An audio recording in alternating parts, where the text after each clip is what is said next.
Oke, daon nih.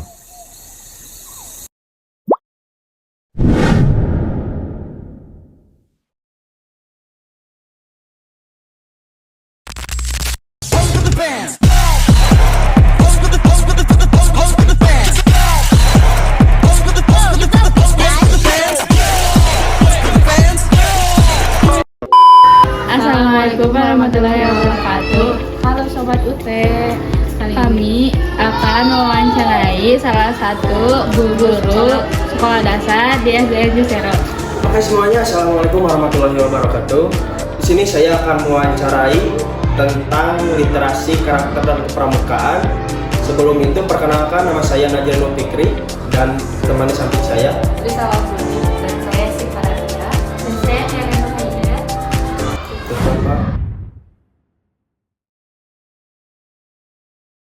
Di sini saya akan mewawancarai dengan Bapak.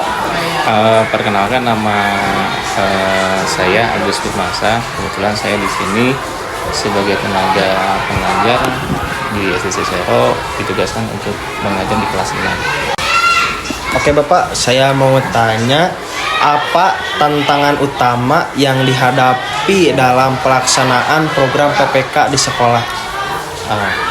Baik, terima kasih atas pertanyaan yang disampaikan oleh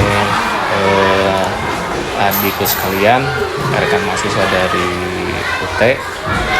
Sebelum menjawab ke pertanyaan apa yang tadi disampaikan, yang pertama mungkin sedikit menjelaskan terkait dengan pertanyaan yang tadi disampaikan, berkaitan dengan masalah pendidikan karakter atau penguatan karakter, yang kesananya mungkin di satuan pendidikan itu sangat penting untuk dilakukan pengembangannya, yang nantinya merupakan suatu bentuk implementasi bagi satuan pendidikan terkhusus di sekolah kami di SD Jusero. Nah, adapun yang menjadikan tantangan yang tadi disampaikan sesuai dengan pertanyaan, sebetulnya banyak tantangan yang istilahnya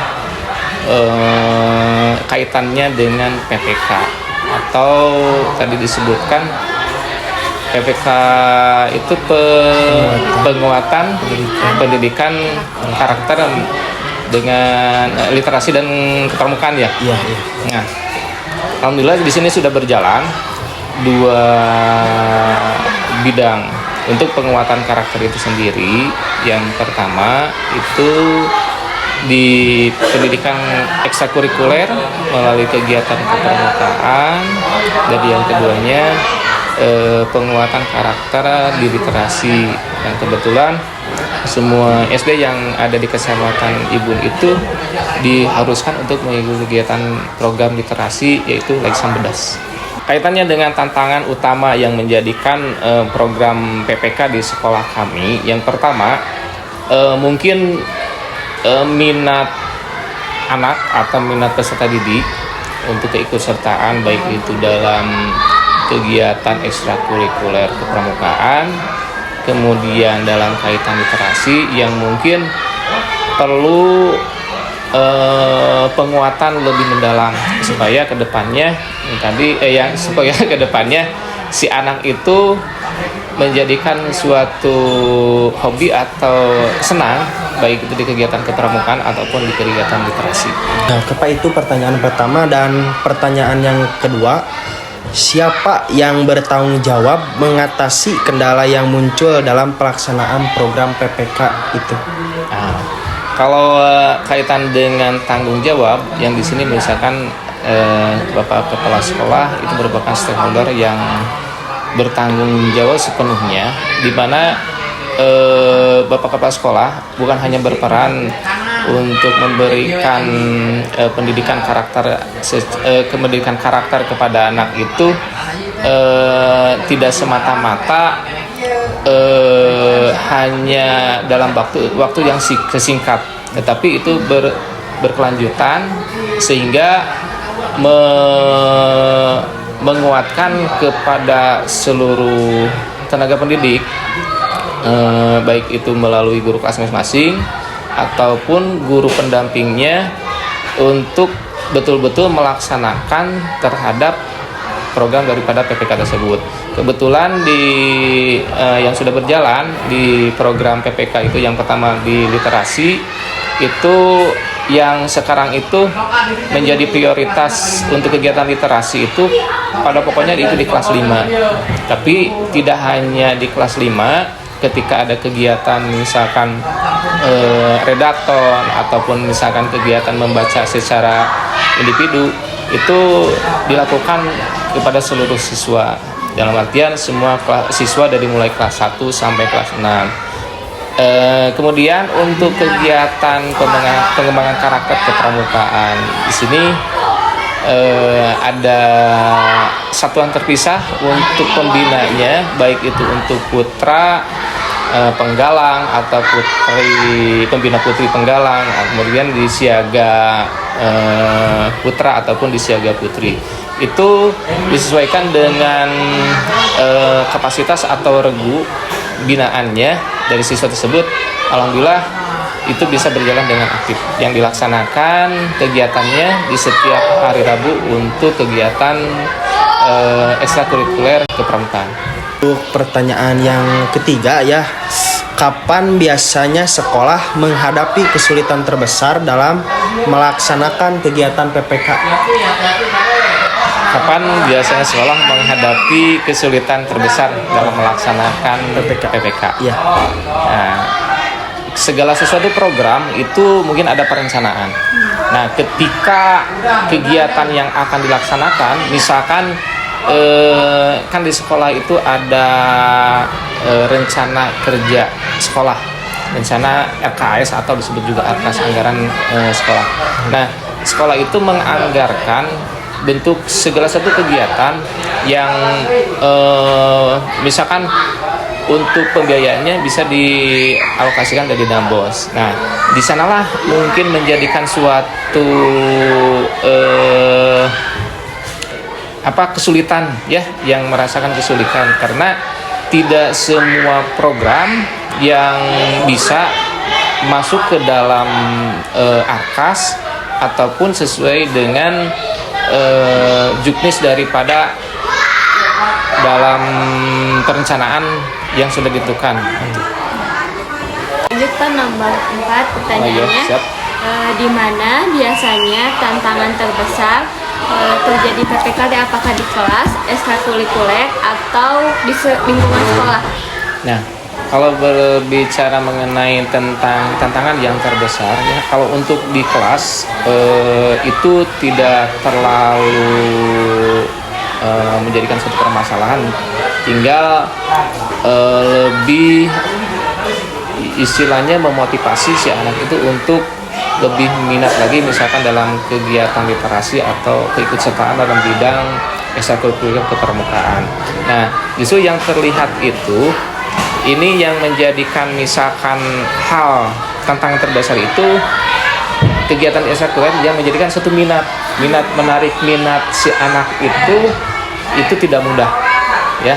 Contoh misalkan untuk menyukai kegiatan pramuka, maka si anak itu harus bagaimana ya, kalau pandai-pandainya guru atau pembina itu untuk mengajak si anak untuk ikut serta. Nah, harus menyukai dulu, insya Allah kesananya kalau misalkan si anak sudah suka, senang, nanti ketika pelaksanaan kegiatan kepramukaannya lebih enak dan lebih nyaman. Nah, yang lebihnya itu mungkin untuk di luar di lingkungan sekolah yang mungkin kaitannya di lingkungan sekolah lebih mengarah ke misalkan kalau di lingkungan sekolah itu tidak ada terkecuali kalau di luar lingkungan sekolah mungkin itu misalkan tugas dan tanggung jawab daripada dikembalikan itu kepada orang tua atau keluarga gitu. Lalu pertanyaan yang kelima, mengapa beberapa guru atau sekolah sulit menginteraksi pendidikan karakter secara penuh dan proses pembelajarannya? Ini kaitan dengan implementasi atau proses pembelajaran yang mungkin sebagian guru tadi dikatakan ada beberapa yang istilahnya masih kesulitan dalam mengintegrasikan dalam pembelajaran. Nah, mungkin kembali lagi kepada kompetensi ataupun yang sekarang kurikulum itu mengalami beberapa perubahan-perubahan sehingga guru itu tidak hanya mengajar tapi sama belajar. Terhadap ada perubahan baru maka dituntut atau diwajibkan untuk belajar sama belajar kembali. Nah, yang menjadikan mungkin ada sebagian guru, nah di sini karena ada faktor usia ya, yang guru misalnya ada yang guru muda misalkan di usia 30 ke bawah, kemudian ada yang usia yang 50 ke atas. Nah, ini yang menjadikan ketika mengintegrasikan ke dalam pembelajaran itu merasa kesulitan karena faktor di usia itu mesti jadi hal yang dimaklumi. Beda lagi dengan anak-anak, misalkan guru-guru yang masih muda itu diberikan suatu motivasi oleh bapak kepala sekolah untuk kalau misalkan ada pembelajaran baru maka harus istilahnya proaktif, kemudian bukan hanya sharing atau kegiatan di KKG saja, tetapi diinstruksikan misalkan kalau ada pelatihan baik secara daring ataupun luring, nah itu lebih penekanannya lebih diutamakan oleh Bapak Kepala Sekolah. Bapak, untuk pertanyaan nomor 6, bagaimana cara sekolah mengatasi tantangan dan meningkatkan efektivitas program PPK? Kaitan bagaimana mengatasi tantangan terhadap untuk meningkatkan efektivitas PPK tadi sudah disampaikan, guru-gurunya mungkin apa yang disampaikan oleh kepala sekolah sebagai stakeholder atau misalkan atasan di sini untuk bukan hanya posisinya udah aja di zona aman, tetapi kita harus keluar dari zona aman. Dalam artian ketika ada perubahan yang baru maka kitanya harus operatif. Kita menggali ilmu atau mencari pengetahuan yang baru supaya dalam pembelajaran itu sesuai dengan misalkan yang terbaru aja sekarang. Dari kemarin kan perubahan kurikulum, kemudian dari modul ajar juga ataupun perangkat ajar itu kan sudah istilahnya mengalami perubahan-perubahan yang perlu istilahnya pembelajaran yang lebih dalam lagi untuk meningkatkan kualitas dalam pembelajaran ataupun kaitannya dengan PPK itu sendiri. Sekian Bapak pertanyaan dari kita. Terima kasih Bapak sudah menjawab pertanyaan dari Sama-sama sukses atas tugas yang dilakukannya, itu mendapatkan hasil yang maksimal. Ya Bapak ya, terima kasih banyak tentang pertanyaan tentang PPK. Dan sekian dari kelompok saya untuk wawancara kali ini. Wassalamualaikum warahmatullahi wabarakatuh.